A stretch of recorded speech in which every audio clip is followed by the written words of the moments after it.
More than 14,000 years ago, Lawrence County was covered by the Wisconsin Glacier, creating the area's rushing creeks, rugged valleys, and rolling hills.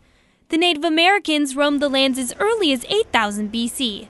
They were nomadic, following the herds. They were the hunters and gatherers. They didn't have any tools other than a few projectile points and some flint knives. Over time, they developed a special spear called the atlatl, which allowed hunters to throw with more power and distance. By 1000 BC, the Native Americans began to establish their own villages. We refer to them as the Monongahela people, the people that lived here before the Europeans came here. The Monongahela Indians farmed the land, growing corn, beans, and squash. The people also used stone to create pottery, axes, hammers, and grinding tools, as well as projectile points for their spears and arrows. And they did a lot of pounding, a lot of pecking, a lot of grinding, and a lot of polishing to make those.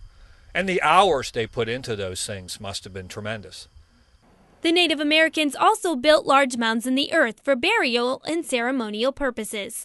But as early as 1550, their influence started to fade as Europeans settled the land.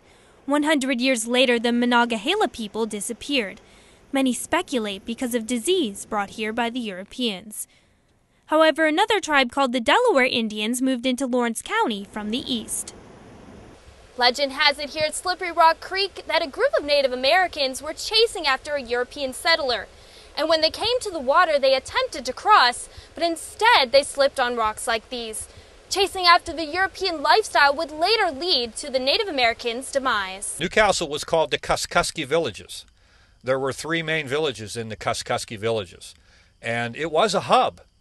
The Delaware Indians were fascinated by the Europeans' tools and goods, but this interest would cause the Native Americans to slowly lose their identity. And by 1760, many tribes had been forced to move west.